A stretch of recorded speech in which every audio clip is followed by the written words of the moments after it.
Indian Muslims का appeasement नहीं हुआ है, इंडियन मुस्लिम्स का एक्सप्लॉयटेशन हुआ है। इंडियन मुस्लिम्स का अपीजमेंट नहीं हुआ है, इंडियन मुस्लिम से डिस्क्रिमिनेशन हुआ है। इंडियन मुस्लिम से अपीजमेंट नहीं हुआ है, इंडियन मुस्लिम्स को बर्बादी के दहाने तक पहुंचा दिया गया है। इंडियन मुस्लिम्स का अपीजमेंट नहीं हुआ है, इंडियन मुस्लिम के छोटे बच्चे और बच्चियों को स्कूल का ड्रॉप आउट उनका मुकद्दर बना दिया गया है। इंडियन मुस्लिम से अपीजमेंट नहीं हुआ है, इंडियन मुस्लिम्स को एब्जेक्ट पॉवर्टी में गुर्बत उनका मुकद्दर बना दिया गया है। इंडियन मुस्लिम से अपीजमेंट नहीं हुआ है, इंडियन मुस्लिम से पॉलिटिकल डिस्क्रिमिनेशन हुआ है। अगर डिस्क्रिमिनेशन नहीं हुआ तो बताओ, भारत की लोकसभा में इतने कम मुस्लिम एमपी जीत कर क्यों जाते हैं? अगर डिस्क्रिमिनेशन नहीं हुआ तो बताओ, भारत की जेलों में दलित और मुसलमान और आदिवासी अपनी आबादी से बढ़कर अपनी जेलों में क्यों अपनी जिंदगी को बर्बाद कर रहे हैं? अपीजमेंट अगर हुआ है, अगर कोई कह रहा है आ जाओ बैठकर सामने सामने बैठकर डिबेट कर लेंगे, सिर्फ 5 मिनट के अंदर तुम अपनी चप्पलें बगलों में रखकर भाग जाओगे। मैं डराए तुमसे कह रहा हूं। मगर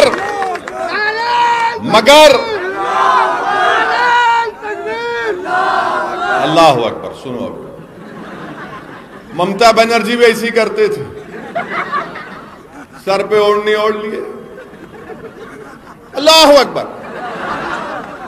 अब बेचारा मुसलमान, अरे बोला ना, बोलिए अल्लाह अकबर, बोल, बड़ा खुश। अरे देखो भाई ममता बनर्जी बोले। बास जज्बाती मुसलमान आंख में आंसू लाके क्या बोले। एक बार तो उनका वीडियो मेरे को दिखाए, उन्होंने बोले ला इलाहा इल्लल्लाह मुहम्मद रसूलुल्लाह। अब हमारे लोग, मियाँ कुछ दिख रहा? कुछ भी नहीं दिखता बाबू, ये खाली आपको खुश करने के काम है। अब रमजान आ रहा, हर आदमी इफ्तार की दावत, अब तो बीजेपी भी कर रही है। ये हमको जरूरत नहीं है इन चीजों की। हमको जरूरत क्या है?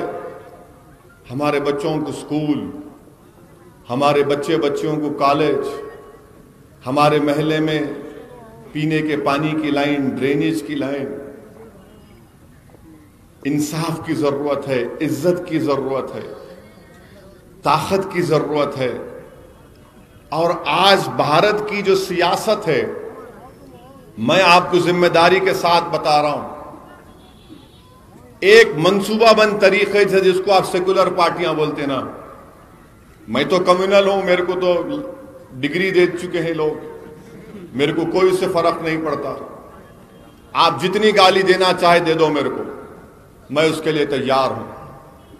क्योंकि जितना आप मुझे बोलेंगे, मुझे यकीन है कि कुदरत उतना ज्यादा मेरा साथ देगी। मुझे तुम्हारे, और नाम है, इन तमाम सियासी पार्टियों के सर्टिफिकेट का मोहताज हूं। मैं कोई मोहताज नहीं हूं, मैं हमेशा अल्लाह का मोहताज था, हूं और रहूंगा इंशाअल्लाह ताला। हम कोई सर्टिफिकेट के मोहताज नहीं है। मगर आपको मैं बता रहा हूं, आज हर इलेक्शन आप देख लो, बंगाल का इलेक्शन हो रहा, वहां पर टीएमसी की हुकूमत ने अपने इलेक्शन मैनिफेस्टो में लफ्ज मुसलमान को लिखना गवारा नहीं किया। आसाम में इलेक्शन हो रहा है, मगर वहां पर डराया जा रहा है कि कोई मुसलमान सीएम ना बन जाए। तमिलनाडु में इलेक्शन हो गया और वहां पर वो अन्नादुराई की सरजमीन, पेरियार की सरजमीन, सूर्यवंशी साहब जानते हैं पेरियार और अन्नादुराई कौन थे। वहां पर डीएमके अपने इलेक्शन मैनिफेस्टो में बोलती है कि हम उन लोगों को 25,000 से 1 लाख रुपया देंगे जो काशी और मथुरा और दीगर मंदिरों को जाएंगे। 1,000 करोड़ रुपये उन मंदिरों को देंगे जिसमें द्रविडियन आर्किटेक्चर है। मेरे अजीज दोस्तों और बुजुर्गों, मुझसे 2 दिन पहले एक मोहतरमा जर्नलिस्ट हैं, सहाफ़ी हैं, उन्होंने मुझसे इंटरव्यू किया और पूछा कि असद साहब आप बहुत बोलते हैं लोगों को। मैंने कहा हाँ बोलता हूं। तो बोले नहीं, क्या कैंसर का मुकाबला करना है या टाइफाइड या टीबी का मुकाबला करना है? मैंने कहा मैडम बुरा मत मानिए, एक बात बोलता हूं मैं आपको। बोले बोलिए। हमारे पास हम बचपने से देख रहे कि टाइफाइड टीबी है, खत्म ही नहीं हुआ, अब तक है ना, बचपने से सुन रहे हैं ना, टाइफाइड टीबी। कैंसर तो अब फैल रहा, वो भी फैल रहा। बोला क्या करेंगे अब? नहीं, कैंसर का करना है, टाइफाइड टीबी का करना इलाज। बोला मोहतरमा, जब मरीज जिस्मानी तौर पर बीमार पड़ता है तो डॉक्टर उसका इलाज करता है, और कैंसर से भी मर जाते, टाइफाइड टीबी से भी मर जाते। सियासत में हम आपको क्या बोल रहे हैं, अगर कोई कैंसर है तो लात मारो उसको, टाइफाइड टीबी है तो देख के थूक के बोलना तेरे को वोट नहीं दे रहा, मंजलिस को वोट दे रहा। ये सियासत में है, जिस्मानी है, डॉक्टर से पूछो आप। नहीं कैंसर है, अरे मिला आपको ये टाइफाइड टीबी इतने साल से है तो कौन लेके आए उसको? सियासी तौर से अगर आप देख, कौन लेके आए उसको? और हम लोग बोलते नहीं फिरका परस्ती बढ़ गई। फिरका परस्ती हमेशा थी और हमेशा रहेगी। फिरका परस्ती हमेशा थी और हमेशा रहेगी। अगर फिरका परस्ती नहीं थी तो बाबा साहब अम्बेडकर कैसा पार्लियामेंट का इलेक्शन हार गए? कैसा हार गए बाबा साहब अम्बेडकर? वो आदमी जिसने भारत का कॉन्स्टिट्यूशन आइन बनाया उसको हरा दिया इन लोगों ने, ये जालिम लोगों ने। अब आज आकर आपको बोलते, हमारे को बोलते नहीं नहीं उन्हों आ रहे ना, उन्हों आ जाएंगे। अरे उन्हों आओ, तुम दोनों एक ही हो।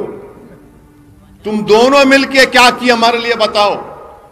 आप बताइए कि जब मैं आज वो ऑडियो सुना जिसमें ममता बनर्जी के इलेक्शन स्ट्रेटेजिस्ट कह रहे हैं कि मुसलमानों से अपीसमेंट हुआ, ये फलसफा है।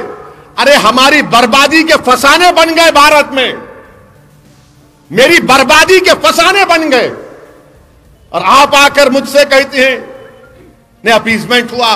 मैं आपसे कह रहा हूं कि अपीसमेंट इसको कहते हैं कि रमजान आया, इफ्तार की दावत, एक मुशायरा कर दिए, कव्वाली कर दिए, होगा नहीं, इसकी हमको जरूरत नहीं है।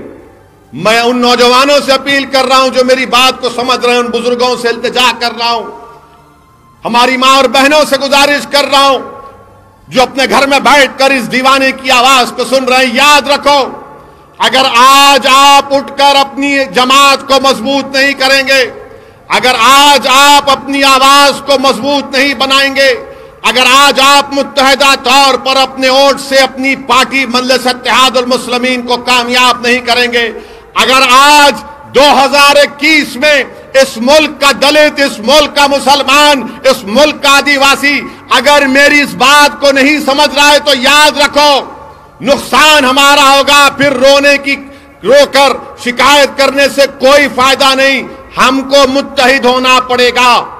डरने और घबराने की जरूरत नहीं है।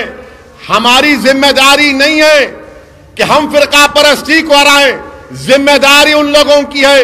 अगर आज 306 बीजेपी के एमपी लोकसभा में है तो क्या इसका जिम्मेदार मैं हूं? बिदर से 2 मर्तबा बीजेपी का एमपी जीत गया तो क्या इसके जिम्मेदार आप हैं? क्या आपने बीजेपी को वोट दिया था लोकसभा के इलेक्शन में? कितने लोगों ने वोट नहीं दिया? हाथ उठाओ। डरो मत। कैसा जीता उन्हें? कैसा जीता? मैं आके बोला था ख्वाब में, मैं उड़ के आया था। कैसा जीता उन्हें? सोचो आप, हंसने का नहीं है, एक पैगाम और फिक्र लेकर जाओ। कैसा जीता वो? क्यों जीता वो? इसके जिम्मेदार आप नहीं है, इसके जिम्मेदार कांग्रेस पार्टी है, इसके जिम्मेदार कुमारस्वामी की पार्टी है, वो जिम्मेदार है। तुम अपने लोगों को नहीं रोक सक रहे, अपने वोटर को।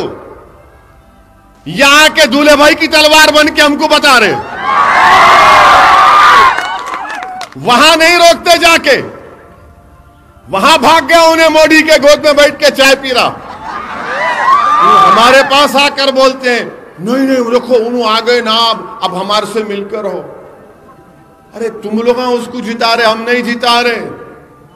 आपका वोटर भाग गया उधर, उन्हें आरएसएस की चड्डी और पैंट पहन के भाग गया, हम तो नहीं गए। मगर नहीं, आप लोगों सेकुलरिज्म को जिंदा रखना। अरे हम खुद मर जा रहे ना, कितनों को जिंदा रखेंगे आप, कितनों की गुलामी करेंगे हम। मेरे अजीज दोस्तों और बुजुर्गों, जब बंगाल को जाकर देखा हूं, मालदा और मुर्शिदाबाद, क्या आप सोच सकते बिदर में बैठकर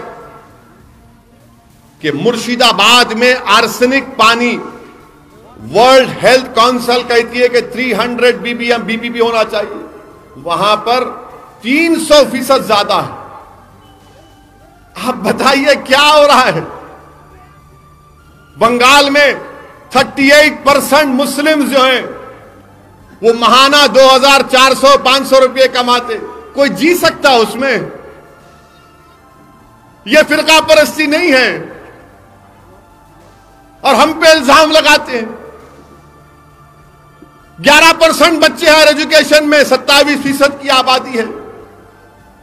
ये तमाम लोग आकर दबा रहे, दीवार की तरफ धकेल रहे हमको, दीवार की तरफ हट जाओ। जिस तरह कचरा साफ करते ना झाड़ू से, इस तरह हमको कचरा समझकर साफ कर रहे हैं। याद रखो, मैं जब तक जिंदा रहा अपनी ये बात करता रहूंगा, मुझे परवाह नहीं है किसी को तकलीफ हो। मैं सच्चाई को बयान कर रहा हूं। कितना बर्दाश्त करेंगे हम? मस्जिद को शहीद कर दिए और हमसे छीन लिए, फसाद करवाए, इंसाफ नहीं किए, जालिम को इख्तियार दे दिए। अब बताइए आप, अगर अब नहीं उठेंगे तो कब उठोगे? मेरी बात अगर कड़वी लग रही है तो आदत डालो, क्योंकि मैं यहां पर तुम्हारे सामने खड़े होकर चापलूसी या मुनाफिकत नहीं कर सकता। मैं तुमको सच्चाई बता रहा हूं जो तुमको नहीं बताई गई थी। यह सच्चाई है हमारे देश की, यह सच्चाई हमारे देश की।